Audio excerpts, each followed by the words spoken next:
Yo, welcome back to the channel. Today we're going to be covering 3 easy edits to add to any of your rap music videos. And listen, yeah, when I mean easy, I really do mean easy. So this one's for the beginners. Here are the effects.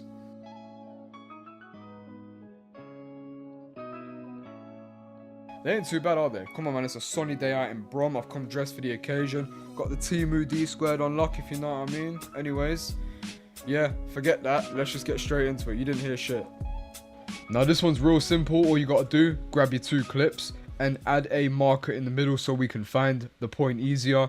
Now I want you to rotoscope each of your selected persons out, okay? So I'm not going to show that. There's plenty of rotoscoping tutorials online. The process is very tedious, and as beginners you would know how to rotoscope anyway. So rotoscope out a person on a duplicated layer on each one, and I'll move on once I've done that.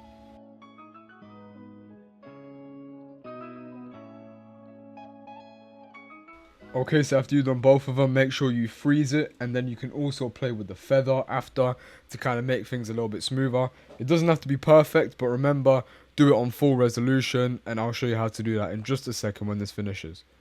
So what I mean is, make sure this is selected on full before you even start the roto brush. That way you can get the most quality out of it. But now let's move on now that you've rotoscoped. So now I've rotoscoped both my layers. It's not perfect, but it will do. Now let's move on to the transition in the back. So your non-rotoscope layers, I want you to leave underneath. So both the rotoscopes are on top and both the backgrounds are on the bottom. Now what I want you to do is pre-compose both of these. And this is where the marker comes in handy, okay? So now I want you to add the effect offset, and let's move on. So now that you've got offset, here's what you're going to do. As you can see, if I shift the center in any sort of way, that's how you make these sort of transitions. But I'm going to show you how to do my type. I used to use this a lot on them high energy videos when I was a beginner, so this was really helpful. So all I'm going to do now is shift this along, just like this. Keep shifting it until I find something I like. And then just make sure everything's lined up, just like this. As you can see, 6, 7, 20 is fine for me. So now let's have a look at what we got. So it looks a bit weird right now, but don't worry, we're going to fix that. So it may look a bit slow right now, but we're going to fix that. So first off, highlight those keyframes. Press F9 to ease them. Go into your graph editor and you should have something looking like this. What I want you to do now is highlight each side and bring it in slightly. So by the end of it, you should have something looking like this. As you can see, it's a lot smoother, but the background is still not nice. You know what that means, right? More speed. All I'm going to do is just drag them in a bit more. This will increase the speed, but also decrease the amount of time the transition happens for. I've just put these in a little bit, and as you can see, that's fine. Now all we've got to do now is smoothen out the background. So you're going to add the built-in plugin directional blur, just like this. Then set the direction to 90 degrees. Go on to where your effect starts, keyframe blur length. Go up to where the main point is, which is the middle, and increase the blur length, just like this. There we go, okay? This is looking awful right now, but trust me, we're going to make it look good. So that's that. And as you can see, the blur length would have keyframed. Then just copy this one with Control-C. Bring it back to Control-V like this. And as you can see, that's the background smoothed. There's another way you can do this, which is also just by simply adding, if I disable this for a second. There's a really simple way to do it, is by adding RSMB Pro. Now, this is really, really good. I love me a bit of RSMB Pro. Always makes things better. But either way, you get a similar effect with both, so it doesn't really matter that much. So you know what, for the sake of the video, I'll stick with the free version. So that's our slide at the back done, but these are just not looking right now, so let's fix that. I may even drag out the blurs a little bit past where the effect starts. I'm going to drag these out a bit before and after the sliding rotation starts, simply so we don't have any rough edges near the end of the clip. So we're going to do a little dropout here, so I'm simply going to go to our top layer, press position, and then go forward a little bit just to near where it ends, and simply drag it down. Make sure motion blur is enabled for all your clips. Zoom in a bit. Now, again, F9 after highlighting them, go to the graph editor. Instead of doing both this time, all we're going to do is simply one of them. So if I just drag this up so you can see, I'm just going to drag the right hand side one and simply drag it all the way so it's like this. Now you should have something looking like this. Now for me that's too fast, I'm simply going to bring it a little bit more away, just around here. But for me it ended way too soon, just as the transition was starting. So how do we fix that? All you're going to do, copy the layer with Control D, right click, go onto time and reverse layer, okay? Now you're going to have something looking like this. Simply zoom out and drag this side to the end. So you have something looking like this now. So it basically extends it for a while. That's all we really need. And then all you can do is just copy these keyframes over to the reverse layer. Just like just there. And now you can delete that as well. Now let's have a look at what we got. Now as you can see, we've got a little bit of a jagged transition in the middle. So all you're going to do is Control Alt Y to add an adjustment layer. Then add brightness and contrast over the top. Then directional blur again. Simply keyframe brightness, contrast and blur length. Zoom in a bit. Press U so you can see all your keyframes. Highlight all of these. Bring it 3 frames to each side. So 1, 2, 3. Copy, paste. 1, 2, 3. Now bring up the brightness, bring up the contrast, and then bring up the directional blur, just like this. But for me, this is way too slow, so I'm just going to bring it in a bit more. Just tweak it to how you want it, really. Now for me, that's fine, but I also want a little pop-up of him here. So simply, let me just cut this down. Do the same with the bottom layer, but the opposite way, if that makes sense. So I want it to come in a bit later on, just around here maybe. So all I'm going to do is simply press P. Go into position, and then the next one, go back to where we want it to start and bring it down. You've already got motion blur enabled, F9, and then the same graph editor way to do it. It's a bit too late, so I'm just going to bring it in a little bit, just around here. That's about it, guys, for effect number 1. It's really smooth. I used this a lot when I was a beginner, you know, these little slide transition with the rotoscopes. As a beginner, you'll find yourself doing a lot of rotoscope, but eventually you'll start moving on to more complex things. So as a beginner, this is a great way to start kind of getting into VFX. So pretty cool one. On to the next one. Hey, hold on. You're not on the next step yet. One thing. I'd appreciate if you guys like, comment, and subscribe. I've been putting a lot of effort into this YouTube to show you some stuff that a lot of people never showed me. So I'd appreciate it if you liked, comment, subscribed. I'm not going to e-beg anymore. Let's get straight to the next step. Boom. Now this one, you're going to have 2 clips, just again like this. On your first clip, I want you to add the effect motion tile, okay? Bring these outputs just above 200. Anything above 200 is fine. Stick on mirror edges. This is going to be important. Now the next step. So now I want you to keyframe scale. You can do this by pressing S on here, going across, press the stopwatch, and then just simply zoom out a bit. Now you can zoom out as much as you want. These effects aren't supposed to be realistic. You can do what you want with them. I'm going to keep it around here because I don't want it to be a little bit over the top, if that makes sense.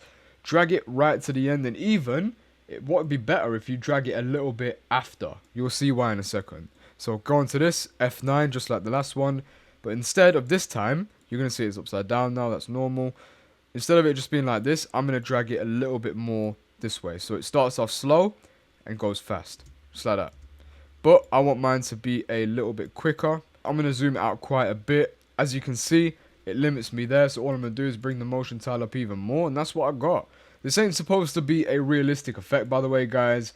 Do what you want with it, really. So, I'm dragging mine a little bit after the clip, just so it makes it a little bit smoother. Make sure to add your motion blur. So next off, you're going to go on to scale on this one. Bring it in a little bit, that's fine. Then go over to the other side, just stick it back on 100. Now, highlight both of these, F9, go into your graph editor and do the exact opposite. So the high point is at the start instead, just like that. Nothing too major, but as you can see, you have a little bit of a dark spot in the middle. All you got to do there is simply go to this part here. See this little line? Drag it to the end. That's it. Just like that, but now let's move on to the rotation and the fade. You're going to make both of these layers 3D, just like that. Nothing's going to change, by the way, so go on to new, camera. You can do that by right-clicking anywhere here. Then all you're going to do is go into the drop-down menu, transform, then go on to Z rotation, okay? And since you've added the motion tile, this shouldn't be much of a problem. So I'm going to go like this, and then I'm going to do one whole rotation. Let's see how that looks. That's fine, but then also F9, and then you're going to make the same as the last effect. Bring the high spot to the middle, just like this. Now that's cool, but we haven't added motion blur to our last part, so let's do that now. Motion tile, same as the other one. Bring it up to whatever, doesn't matter. Press mirror edges, and now this is what we got. That's quite cool already, but there's also one more thing we need to do, which is the little fade, because that's good in itself. You could even use it just like that, but I want to add a little bit of spice to it. All I'm going to do is highlight everything, including the camera, by the way. Pre-compose it all. That's fine. find out where it intersects and press the marker just so you know what you're doing. As you can see, we're our high point. I'm just going to simply add a fade to black. So click opacity with T on your layer, go a little bit to the end, 0, okay, just around there. Then go on to your other one, Control C, same distance, Control V, just like that. It's a bit weird looking, so I'm just going to drag it out a little bit, just like that. Fine by me. F9, all of that. You see that's looking alright, but there's one thing you may have noticed. There's no motion blur on this. So you can kind of cop out and you can kind of see the legs and everything. They say it's supposed to be realistic, but we want it to look cool. So with motion blur, you can't tell as much. So now let's go back onto it and let's have a look. In my opinion, much better. So that's effect number 2, guys. Real simple. Let's move on to the next one. Okay, guys, effect number 3, we're going to be using the Twixtor plugin. Let's just get straight into it. So I want my main target of focus to be guy in the middle, Billy Billions. Now all I'm going to do is simply make it slow down. I want it to kind of slow down there, which I think will look really cool. So simply grab it where it stops and split the clip. That's fine. Now what I want you to do is go frame by frame by holding Control and the right and left arrow, just like this. If you do the right and left arrow without Control, as you can see, it moves the frame. You do not want that. So Control, then right, and then Control Shift D. Control, right, and then Control Shift D. Do that for every single frame, and once you get good at it, it will literally take seconds, just like this. So do that for every single one, and then get back to me once you've done it. Highlight the first one, go all the way up to the top one, and select. Now simply drag, just like this. So as you can see, it's already one frame, so we do not have an issue here. Then press pre-compose on that, and then add the Twixtor plugin. Okay, so Twixtor Pro is what I'm going to use. So what we're going to be using is this little speed one here. So I'm going to start it off at 100 and then bring it forward a little bit. And then let's bring it down to, let's say, 70. Just like that. And Twixtor does a really good job of making the frames a lot smoother. So yeah, that's alright for me. I may even have it a bit more. Let me stick it on 60 actually. I like that. I like that. Now the next thing I'm going to do is simply copy our 61. Bring it to where I want it to stop, just around, let's say, here. And then get the speed. And then bring it up to, let's say, I don't know, 100 and 120 maybe. Just like that. Twixtor's done a really great job there, as you can see. Perfect. Now let's add the zoom. All you're going to do is pre-compose both layers, same as the other ones. Then you're going to make it a 3D layer. Add motion blur. Right click. Go into new. Then camera. Add. Make sure it's a 2-node camera as well, by the way. As you can see, it slows down around here. I'm going to go into my camera layer. Transform. Point of interest and position, click the stopwatches, drag these a little bit before, I'm saying around there maybe. Now you're going to be grabbing the dolly tool. Now this will allow you to zoom in anywhere on a 3D layer. So I want it to focus on him. I'm going to bring it there, just about there. My quality is looking awful because it's on half, but next thing you can do, go into the graph editor, highlight the right side, bring it into the left, and now that's what we got. Boom. Zoom is too fast for me, so I'm simply going to grab the 2 at the end and bring them forward a little bit. Nice. That's it for me. But I also want it to kind of lean a bit to the side. So I'm just going to use the tool next to it and bring it to the side a little bit. Just there. That's quite cool now. But I want it to stay around here.